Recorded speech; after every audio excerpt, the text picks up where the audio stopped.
నక్సలైట్లు మాజీలుగా మారిన తర్వాత పెద్ద పెద్ద కార్లు తిరుగుతూ పెద్ద పెద్ద బంగ్లాలా కనిపిస్తుంటాయి. మీరేంటండి సాధారణ జీవితం? ఓరు సొత్తు నాకు అవసరం లేదు, ఆ నీతి నిజాయితీ గింతే చాలు. నాకు 773 కేసులు పెట్టింది, కానీ నాకు పౌర హక్కుల్లో చాలా పుణ్యం చేసింది. నాకు దాడులు ప్రతి దాడులు ఉంటాయి, ఆ దాడులు ఉన్నాయి. ఆ దాడులు ఒకటి కొన్ని ఆకలి దాడులు కూడా చేసినాం. అప్పుడు మధ్య చెట్టు కాలినాక బూడిది ఉంటుంది, ఆ బూడిది చింతపండు తినేవాళ్ళం. ఇప్పుడు మీరు గెరిల్లా వార్లు ఏమున్నాయా? ఉన్నాయి. రంగంపేటలో మేము ఆకలి దాడి చేసినాక పోలీసు వాళ్ళు దాడులు చేసుకుంటూ ఒక్కొక్కళ్ళను మరీ తుక్కు కొట్టడం,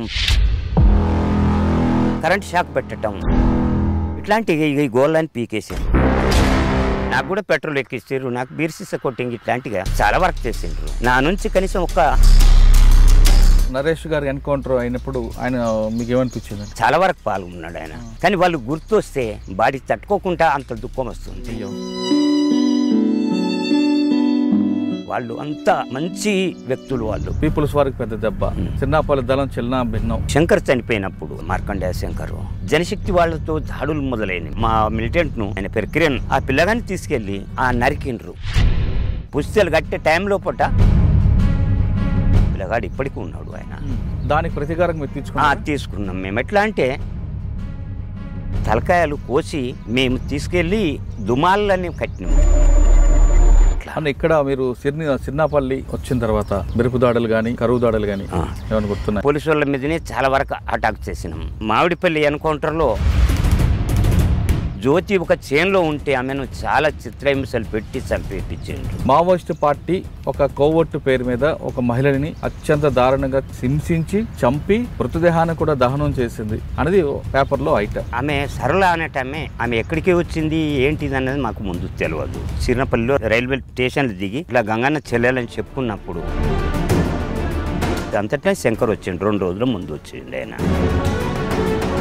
ఇక్కడ గుర్తులు కనిపించింది, ఆటోమేటిక్గా బుల్లెట్లు పోయినాయి, చనిపోయి.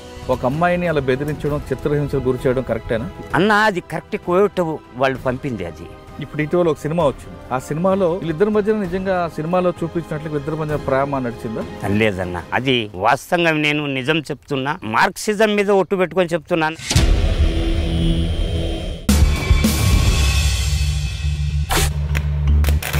Welcome to crime confessions. గతంలో అణిచివేతకు గురయ్యే బడుగు బలహీన వర్గాల్లో వెలుగులు నింపాలని కొంతమంది అడవిబాటు పట్టేవారు. మరికొంతమంది గ్రామంలో పెత్తందారులు పోకడలు నచ్చక అడవిలోకి వెళ్ళేవారు. అదేవిధంగా పోలీసులు వేధింపులు తట్టుకోలేక మరికొంతమంది అడవిలోకి వెళ్ళేవారు. అడవిలోకి వెళ్ళిన తర్వాత ఎండనక వాననక పగలనక రాత్రనక వాళ్ళు అక్కడే తిరుగుతూ అక్కడే తలదాచుకుంటూ ప్రాణాలు తెగించి ప్రజల కోసం పోరాటాలు చేశారు. వాళ్ళ పోరాటాల ఫలితమే ఈరోజు ప్రభుత్వాల గ్రామాలకు వచ్చి ప్రజలకు ఏం కావాలన్నది చేసి పెడుతున్నాయి. ఆ విధంగా అడవిలోకి వెళ్ళిన వారు కొంతకాలం తర్వాత వ్యక్తిగత కారణాలతోనూ, అనారోగ్య సమస్యలతోనూ, మరో ఏ ఇతర కారణాలతోనూ జనజీవన స్రవంతులకు వస్తారు. అటువంటి వారిని పరిచయం చేసే ఈ కార్యక్రమంలో ఈ వారం మన గెస్ట్ గంగన్న అలియాస్ శంకర్ నాయక్. శంకర్ నాయక్ అంటే ఆషామాషి శంకర్ నాయక్ కాదు. ఆయన సిర్నాపల్లి దళ కమాండర్ మార్కండేయ శంకర్కి సహచరుడు. సెంట్రల్ కమిటీలో పనిచేసిన నల్ల ఆదిరెడ్డి, పులి అంజనితో కలిసి పనిచేసిన వ్యక్తి. ఇంతకీ మార్కండేయ శంకర్ ఎవరో తెలుసా? విరాట పర్వం సినిమాలో హీరోగా ఉన్న రానా పోషించిన క్యారెక్టర్. అసలు రానా అనే వ్యక్తితో పాటు సాయి పల్లవి, వీళ్ళిద్దరి మధ్యన ప్రామాయణం నిజంగా జరిగిందా? సాయి పల్లవిని పోలీస్ కోవట్టుగానే పంపించారా అనేది సినిమాలో ఎంత ఉందో అది నిజమా కాదా అని తెలుసుకోవాలంటే మనం గంగన్న అలియాస్ శంకర్ నాయక్ గారిని అడగాలి. ఎందుకంటే రానా అనే క్యారెక్టర్ని అక్కడ ఒరిజినల్ క్యారెక్టర్ మార్కండేయ శంకర్తో పాటు వెన్నెల అలియాస్ సరళ అనే ఒక అమ్మాయి పార్టీ మీద అభిమానంతో ఆమె అడవిలోకి వస్తే నిజంగా అక్కడ రానా అనే క్యారెక్టర్ శంకర్ నాయక్తో ప్రేమలో పడిందా? శంకర్తో పాటు ఆ దళ సభ్యులందరూ వెన్నెల అలియాస్ సరళని పోలీసులు కోవట్టుగా భావించి చిత్రహింస గురి చేసి చంపేశారా? చంపిన తర్వాత ఆ మృతదేహాన్ని దహనం చేశారా? అవన్నీ కూడా ఏం జరిగాయనే విషయాన్ని తెలుసుకోవాలంటే మనం గంగన్న అలియాస్ శంకర్ నాయక్ అని తెలుసుకోవాలి. అన్న నమస్తే. నమస్తే. శంకర్ అన్న alias Shankar Nayak alias Kishan alias Ganganna Imam అన్న, దళంలోకి మీరు వెళ్ళిన తర్వాత టైంలో పరిస్థితులు ఏ విధంగా ఉండేది? ఇక్కడ అన్నిటికన్నా ఇంపార్టెంట్ దళంలో మీరు చేసిన కార్యక్రమాలు ఏ విధంగా ఉండేది? అప్పుడు పార్టీతో మీరు కొండపల్లి సీతారామయ్య గారితో పాటు నల్ల ఆదిరెడ్డి, పులి అంజయ్య వీళ్ళందరూ సహచరులతో మీరు పనిచేసిన అనుభవం మీకుంది. వాళ్ళు ఏ విధంగా చేసేవారు? వాటితో పాటు సిన్నాపల్లి దళ కమాండర్గా ఉన్న మార్కండేయులు శంకర్ అనే వ్యక్తితో పనిచేశారు. అయితే ఇటీవల ఒక సినిమాలో అక్కడ శంకర్తో పాటు వెన్నెల అని ఎలియాస్ సరళ అనే అమ్మాయి వస్తుంది. ఆ అమ్మాయి వచ్చిన తర్వాత ఆ అమ్మాయితో ప్రేమాయణం కొనసాగించారు. ఆ అమ్మాయిని పోలీసులు కోవట్టుగా భావించే మావోయిస్టు పార్టీ అమ్మాయిని చూడకుండా చిత్రహింసలు గురి చేసి చంపి మృతదేహాన్ని దగ్ధం చేశారనేది ఇప్పుడు పేపర్లో కూడా వార్త వచ్చింది. ఇక్కడ సినిమాలో కూడా ఇంచుమించు అదే చూపించారు. అది ఇక్కడ లవ్ అన్నది అక్కడ ఉందా లేదా, సినిమా కాబట్టి లవ్ చూపించారు. అసలు వాస్తవంగా ఏం జరిగింది? ఎందుకంటే సరళ అనే అమ్మాయి గంగన్న అంటే మీ చెల్లెలుగా చెప్పుకుంటూ పార్టీలోకి రావడం, అందులో వాస్తవం ఎంత? వాటితో పాటు శంకర్ అన్నతో ఆమెకు నిజంగా లవ్ ఉందా? పోలీసులు నిజంగా ఆమెను కోవట్టుగా పంపారా? ఈ ప్రశ్నలకు సమాధానం చెప్పే ముందు శంకర్ నాయక్ గారి కుటుంబ నేపథ్యం, అసలు అడవి బాట పట్టాల్సిందికి వచ్చింది చెప్పండి. అట్లాంటివి వీళ్ళతో మా నాన్నకు పరిచయాలు ఉండు. అట్లా వచ్చినప్పుడల్లా నాన్నగారికి ఎవరితో పరిచయం ఉండేది? కొండపల్లి సీతారామయ్య కానీ, ముక్కు సుబ్బారెడ్డి కానీ, అట్లాగే సత్యమూర్తి కానీ. ఎక్కువ శాతం సత్యమూర్తితోటి ఉండేది మా నాన్న. అట్లా సత్యమూర్తితోటి ఉండే క్రమంలో అట్లా వచ్చి మా ఇంటి దగ్గర అప్పుడు ఏంటిది గట్క రొట్టెలు అట్లాంటివి కదా పెద్ద అట్లాంటివి తినుకుంటూ ఉండే క్రమంలో పోలీసు వాళ్ళు ఇది వాళ్ళు అప్పుడు నానా హింసలు పెట్టిరు. నన్ను బాగా అరెస్ట్ చేసిండ్రు, జైలుకు పంపినరు. జైలుకు పంపినాక అప్పుడు మళ్ళీ ఎట్లా నేను మళ్ళీ వీళ్ళు పట్టుకుపోతూ ఉంటారు, కేసులు పెడతా ఉంటారు అని చెప్పి పూర్తికాలం వెళ్ళిపోవడం జరిగింది. పూర్తికాలం వెళ్ళిపోయినప్పుడు ఏమైంది కదంటే అట్లా దళంలో 1+2 తిరగటం. అప్పుడు తిరగంగా క్రమంలో అప్పుడు చాలా వరకు ఊర్లల్లో మంచిగా వేయటం, పోలీసు వాళ్ళు క్యాంపులు పెట్టడం, అన్నం పెట్టకపోవడం, అన్నం పెట్టిన వాళ్ళని కొట్టడం, కేసులు పెట్టడం, ఎన్కౌంటర్లు చేయటం, ఇట్లాంటివి చాలా జరిగినాయి అన్నట్టు. అట్లా ఏ దళంలోకి వెళ్ళారు? అప్పుడు నేను భీమ్గల్ ఏరియా సిరిసిల్ల ఏరియా దళంలోకి వెళ్ళిన. సిరిసిల్ల ఏరియా దళం నుంచి కొన్ని ఏళ్ళు సిరిసిల్ల దళంలో పనిచేసి సిరిసిల్ల ఏరియా దళంలో పనిచేసి మళ్ళీ నేను నల్లమలకి వెళ్ళిపోయినా. నల్లమల్ల అడవులకి వెళ్ళిపోయినా. అంటే ముందు సిరిసిల్ల, తర్వాత నల్లమల. సిరిసిల్ల నుంచి మళ్ళీ సిరినపల్లి చేశాను. సిరినపల్లి నుంచి నల్లవెల్లి చేసిన.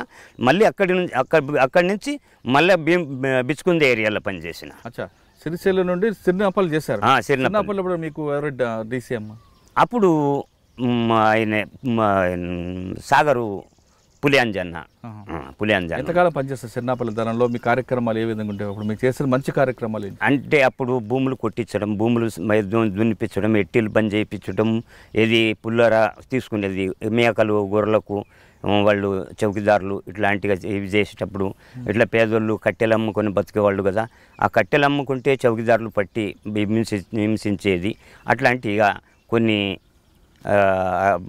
భూములు ఉంటాయి కదా, వాళ్ళ భూములు దున్నిపించి పోడు భూములు కానీ, వాళ్ళ ఇప్పుడు సిరినపల్లి రఘువీరెడ్డి భూమి కానీ లేక రామకృష్ణారెడ్డి భూములు కానీ వాళ్ళు పేదలకు పంచటము, పేదలను దున్నుకుని వాళ్ళ పొట్ట ఇది చేయటం, అట్లాంటిగా చాలా వరకు అవి పనులు చేసిన. అప్పుడు పులియాంజన్న మీకు? పులియాంజన్న ఉండే. నల్లాజిరెడ్డి గారు? నల్లాజిరెడ్డి ఉండి పులియాంజన్న అంటే ముందు పులియాంజన్న ఉండే, తదుపరి నల్లాజిరెడ్డి వచ్చారు. అట్లాగే మళ్ళీ వాళ్ళు సెంట్రల్ కమిటీలోకి వెళ్ళిపోయినప్పుడు జగను అలియాసు శీలం నరేషు ఆయన ఉండే జగన్. ఆయన తర్వాత శంకర్ వచ్చిండ్రు. ఓకే, ఫస్ట్ మీరు పులియాంజన్న కొంతకాలం పనిచేశారు. పులియాంజన్న పనిచేసిన కార్యక్రమంలోనే ఆ క్రమంలో మీరు చాలా మంది గ్రామాలకు వెళ్ళడం, ఆ భూములు పంచడం చేశారు.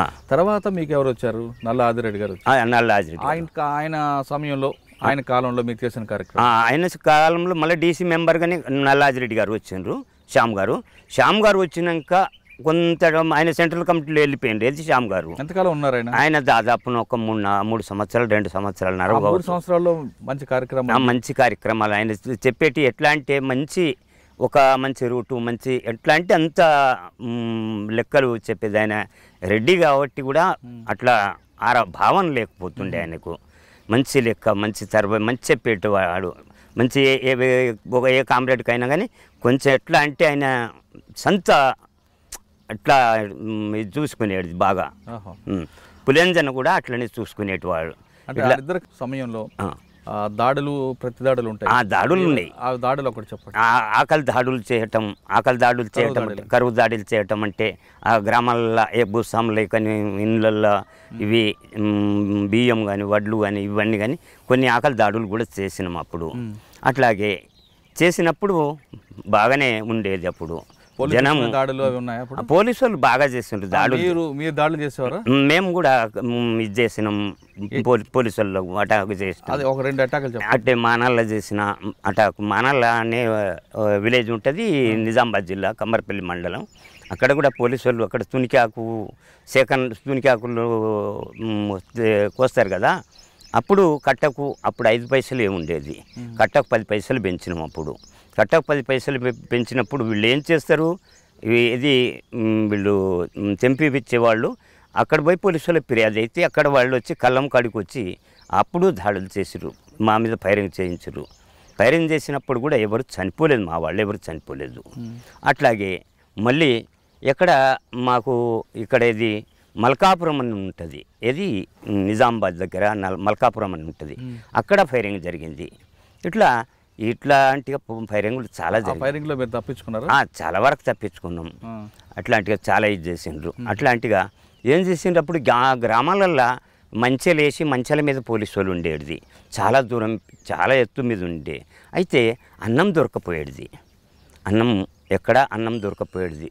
దాదాపున కనీసం అంటే ఇక మన ఏది మద్ది చెట్టు బూడిది ఉంటుంది కదా, బూడిది ఆ బూడిది మద్ది చెట్టు కాలినాక బూడిది ఉంటుంది, ఆ బూడిది చింతపండు తినేవాళ్ళం. ఎవరు? మేము. బూడిది కలుపుకొని చింతపండు తింటే అటుకులు బెల్లం ఎట్లా తింటామో అంత రుచి వచ్చేది. బూడిది అంత ఇది ఉంటుంది. అన్నం రాక అన్నం క్యాంపులు అన్ని క్యాంపులే కదా, ప్రతి ఊళ్ళే పోలీస్ క్యాంపులే, ప్రతి ఊళ్ళే ఎవరు అన్నం పెట్టినా కానీ వాళ్ళని తీసుకెళ్ళి మోషర్లు ఎక్కించడం ఇవన్నీ చేయటం చాలా వరకు ఇబ్బంది పెట్టిర్రు.